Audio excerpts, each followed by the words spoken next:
Olá, amigos, sejam bem-vindos mais uma vez ao nosso vídeo da área de assuntos da família do Centro Espírita Leon Denis. Hoje estamos com a nossa equipe, com parte da nossa equipe, estamos com a Tiane Salum, com a Juliana Faria. Faria ou Farias? Agora me perdi. Farias. Tem um S no fim. Então, bem-vindos, é uma alegria podermos estar junto com vocês, ainda que de forma distante, mas compartilhando os nossos bons debates do domingo.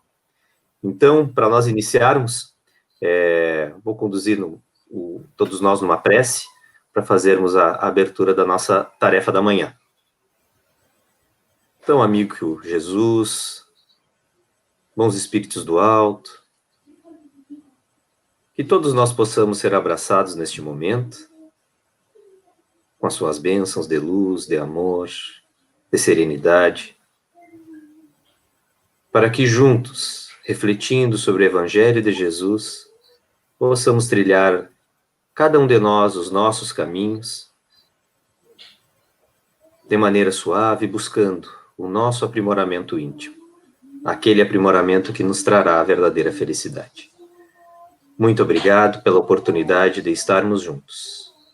Continua conosco, hoje e sempre. E assim seja. Então, amigos, dando continuidade aos nossos trabalhos, esse é o nosso segundo vídeo, e hoje vamos falar um pouquinho sobre o Evangelho no Lar, essa prática tão importante para todos nós. E para nós, então, começarmos o nosso debate, nós vamos ler um trecho, um excerto da obra Os Mensageiros, de André Luiz, do Espírito André Luiz, psicografada por Francisco Cândido Xavier, a segunda obra dessa série de André Luiz, psicografada pelo nosso querido Chico. Então, vamos ler o excerto, para depois, então, conversarmos um pouquinho sobre ele. Então, pessoal, a gente começa com uma adaptação, uma pequena adaptação, uma notícia da hora. Então, uma notícia divulgada. Diz assim: durante o serviço policial na rodoviária de Brasília, no dia de hoje, a equipe do posto policial da rodoviária foi informada que uma pessoa estava prestes a cometer suicídio na plataforma superior. Chegando ao local, os policiais avistaram uma mulher sentada no parapeito do viaduto, com a intenção de se jogar. De imediato, soldado Mateus conversou com a mulher, com o intuito de distraí-la. Momento em que um outro soldado, Marcos, pôde agir com segurança, logrando êxito em evitar o suicídio. Pois então, essa mulher era Dalva, solitária, viúva há 3 anos, enfrentando a desencarnação recente da mãe, há 11 meses. Não suportando os sofrimentos advindos da perda e das complicações de ordem financeira. Deixa-se bater pelas ideações suicidas estimuladas por entidades infelizes que tramam a sua ruína. Já Isabel, mulher pobre, viúva de Isidoro, mãe de 5 filhos, 4 meninas e um menino. Vista pelos espíritos benfeitores como uma servidora leal nas atividades da fé. Possuidora de grande vivência psíquica, Isabel e seus filhos realizam periodicamente o culto do Evangelho no lar, com preces singelas, leituras do Novo Testamento e esclarecimentos de notícias jornalísticas, conquistando tal harmonia doméstica que o lar, na dimensão espiritual, torna-se uma oficina de trabalho, em prol de espíritos necessitados, coordenada por servidores de nosso lar. O caso que se passa, então, é que vivendo em uma casa modesta, com recursos escassos, gente simples e uma mulher-mãe de coração cingido pela dor, pela experiência e renúncia, acompanhada pelos filhos, estabelece uma ligação harmônica com os propósitos de assistência benemérita dos espíritos, fazendo com que este lar de amor se tornasse a casa de quantos sintonizam com a proposta do Cristo. Construíram com muito sacrifício um modesto salão que servia para as atividades de evangelização das criaturas que para lá corriam. A viúva Isabel e seu marido, agora desencarnado Isidoro, Dados os laços de amor que superam as barreiras tumulares, a dedicação doméstica e o culto do dever, transformaram o singelo lar em núcleo operoso de socorro espiritual tutelado de nosso lar. A interação sutil entre os dois planos da vida neste caso é comovente. Não faltou à família o nobre esclarecimento inspirado, os fluidos renovadores, as esperanças fortalecidas pela mensagem evangélica e assistência espiritual.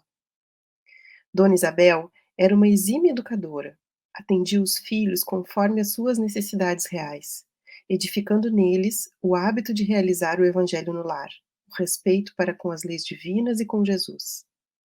Uma multidão de espíritos necessitados, buscando naquele lar simples os recursos espirituais de que careciam, eram recrutados por abnegados benfeitores do mundo espiritual para o devido consolo e esclarecimento. Igualmente, quando as intempéries climáticas se assomam na crosta e os espíritos terrícolas mais atrasados fogem em busca de abrigo, sem as condições morais para tanto, o lar de Dona Isabel é uma verdadeira fortaleza espiritual, que impede a entrada de espíritos perturbadores. Aniceto explica a André: estamos numa oficina de nosso lar.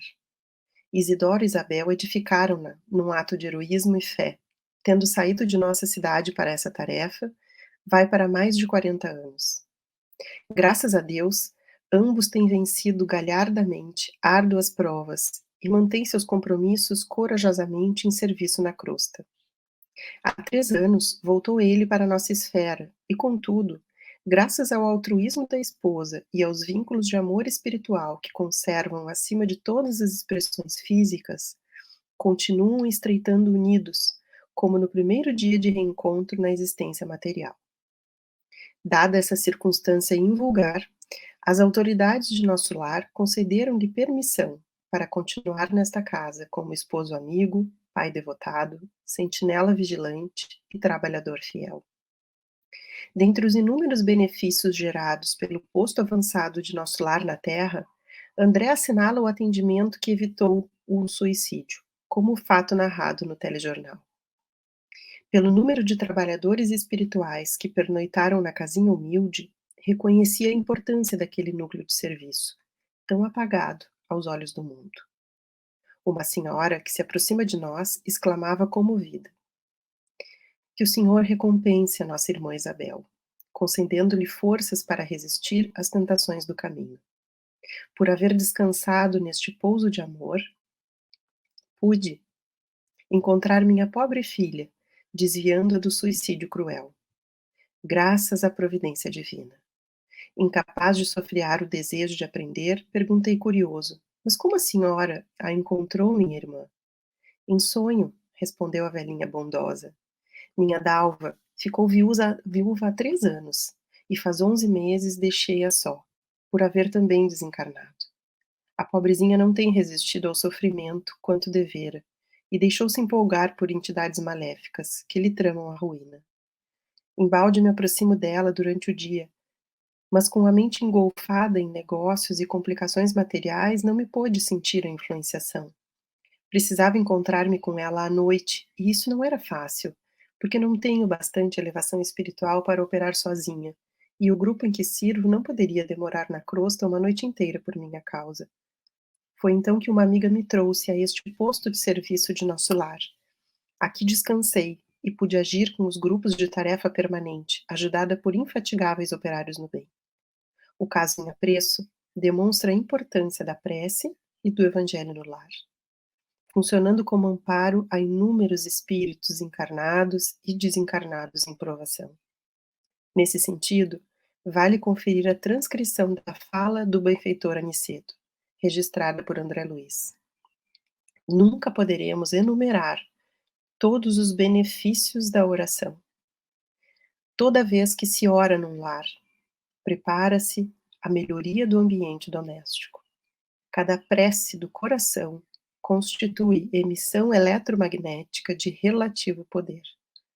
Por isso mesmo, o culto familiar do Evangelho não é tão só um curso de iluminação interior, mas também processo avançado de defesa exterior, pelas claridades espirituais que ascendem em torno. O homem que ora traz consigo inalienável couraça. O lar que cultiva a prece e transforma-se em fortaleza, compreenderam? As entidades da sombra experimentam choques de vulto, em contato com as vibrações luminosas deste santuário doméstico, e é por isso que se mantém à distância, procurando outros rumos.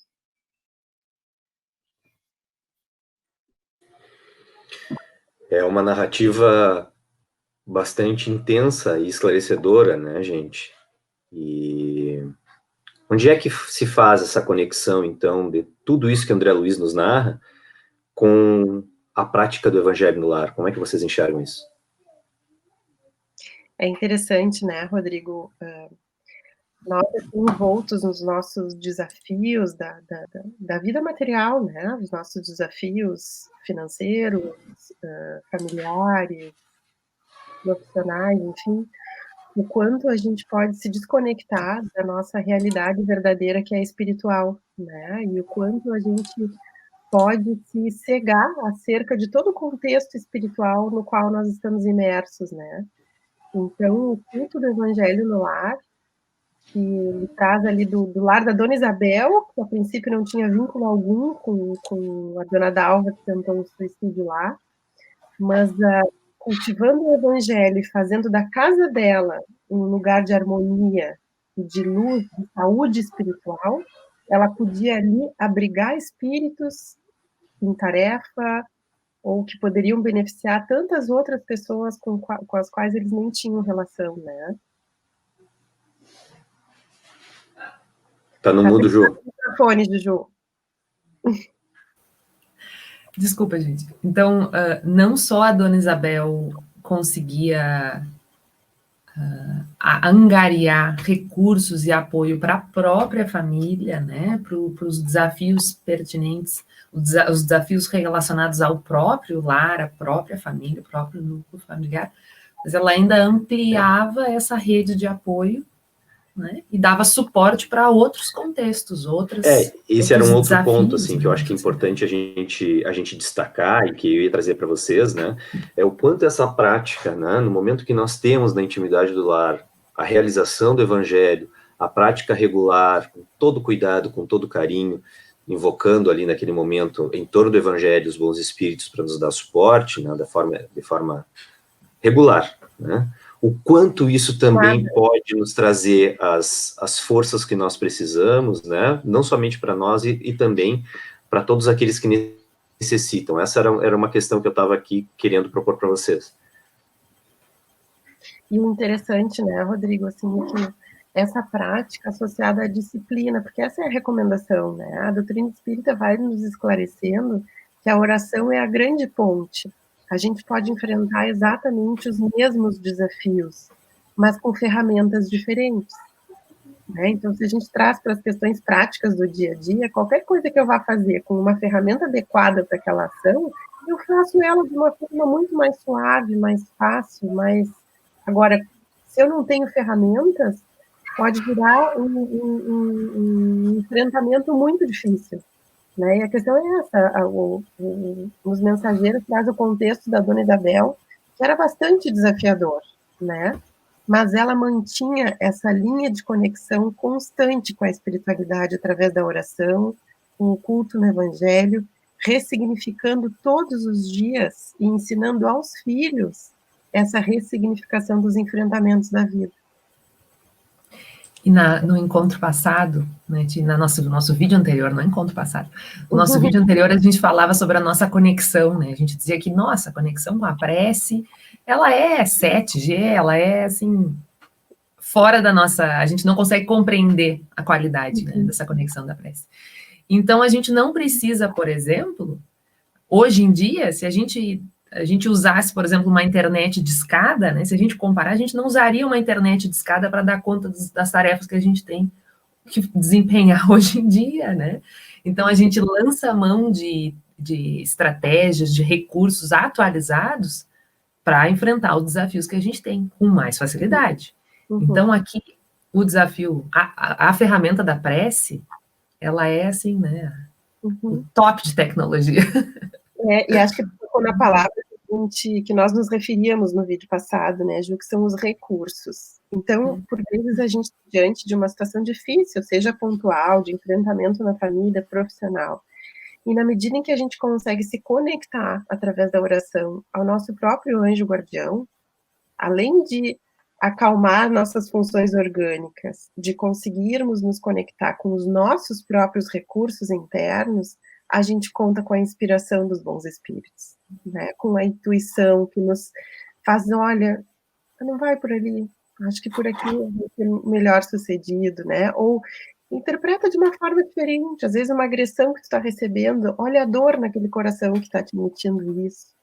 E a gente consegue retomar a situação prática munido de outros recursos e enfrenta de forma diferente, né? E essa era, que eu acho que era a conexão que a gente precisava fazer, né, com relação aos próprios tempos atuais, né, porque nós vivemos não somente a pandemia, né, que já está aí já conosco há aproximadamente 6 meses, mas uma série de contextos que nós percebemos também durante a pandemia, antes da pandemia, típicos, eu acho, que do mundo que está em transição, né? Como é que o Evangelho no Lar pode contribuir para esse processo atual de desafios que nós enfrentamos? Como é que vocês veem isso? Não, eu ia dizer que a gente costuma fazer uma comparação interessante na nossa área da família, né? Que a gente diz que, bom, num lar, numa casa, a gente geralmente compreende que é necessário fazer uma faxina. Que a gente vai deixando as coisas, passa uma semana, passa 2, a gente começa a ver a poeira acumulada, ver a sujeira, e a gente observa que, bom, estamos precisando fazer uma faxina aqui, né, gente? Materialmente, a gente consegue observar os resíduos, né, a sujeira que fica. E a questão espiritual, né? Espiritualmente, por que a gente não vai empregar um recurso para fazer uma faxina? Né? A gente precisa, então, com a prática do Evangelho no Lar, é como se a gente fizesse uma faxina espiritual semanal na nossa casa. Né? E das impurezas que nós mesmos produzimos, né, Ju? Com os nosso pensamento ajustados, com as nossas emoções e sentimentos também desorganizadas, muitas vezes, a gente vibra numa sintonia que a gente também, é como as estações de rádio, a gente sintoniza num ou no outro tipo de música ou de informação, e a sintonia espiritual segue a mesma analogia, né? A gente sintoniza com aqueles espíritos que vibram pelo nosso progresso, que vibram pela harmonia do nosso lar, ou por vezes a gente sintoniza com aqueles espíritos que também estão, tal como nós, enfrentando situações dolorosas. E além da higiene interna, no sentido de nós conseguirmos limpar as impurezas produzidas por nós mesmos, também existe a proteção, como traz no texto. Na medida em que a gente cultiva a prática da oração e o Evangelho no Lar nas nossas casas, é como se nós também criássemos grades espirituais, no sentido de que no nosso lar, através da nossa disciplina, não é permitido, por uma diferença vibratória, os espíritos que estão em sofrimento e que estão vibrando numa outra faixa, também consigam acessar o nosso lar e influenciar os nossos filhos, os nossos relacionamentos. Então, com a mesma analogia que a gente precisa fazer a faxina, infelizmente a gente ainda habita um mundo em que ainda tem violência, enfim, então a gente ergue grades, a gente coloca segurança, e do ponto de vista espiritual, a gente precisa exatamente dessa proteção vibratória para que a gente consiga enfrentar os nossos desafios, potencializados pela presença daqueles que querem o nosso progresso, né? E, além de tudo, também é uma grande oportunidade de serviço, né? Porque se nós pegarmos o caso da Dona Isabel, ela estava a serviço da espiritualidade, com aquela ambiência que ela criava, ela trazia também recursos para que outros pudessem usufruir do serviço dos benfeitores, né? Então, além de tudo, de todos esses benefícios que vocês abordaram, ainda nós temos esse, né? O nosso lar, ele pode ser essa oficina de trabalho, nós estamos nos dispondo a servir, para a espiritualidade amiga, né? Então, em grupo, né? Em comunhão familiar, né? Acho que como tu Exatamente. falava, Rodrigo, num contexto de tanta dor que a gente vive hoje, né, da transição planetária, de tanta angústia pairando no ar, de tantos desafios, cada lar que consegue ser um ponto de luz suaviza toda essa dor e esse sofrimento que estão pairando aí ao nosso redor, né? E só mais um ponto que eu acho bem bonito destacar, aquela postura da dona Isabel, que ela utilizava noticiários do cotidiano e contextualizava com os filhos de que forma que a gente pode olhar diferente aquela situação através dos ensinamentos de Jesus. Isso é evangelização da máxima potência, né? É verdade. Ela era evangelizadora e não sabia. Toda manhã, né? Toda manhã. E a gente... não, e só uma observação é que a gente compreende os desafios de prática de evangelho no lar acompanhado por crianças. Uhum. Né? É difícil, o pessoal sabe bem na prática, assim, como é. E a gente está programando já um segundo vídeo nosso sobre o evangelho no lar, que vai abordar exatamente essas questões e vai trazer algumas ideias, alguns recursos, né, para contemplar as crianças nessa prática também. Isso aí. E a gente vai deixar, logo a seguir desse nosso vídeo aqui embaixo, o link para o vídeo institucional da nossa Federação Espírita no Rio Grande do Sul, orientando a prática do Evangelho no Lar.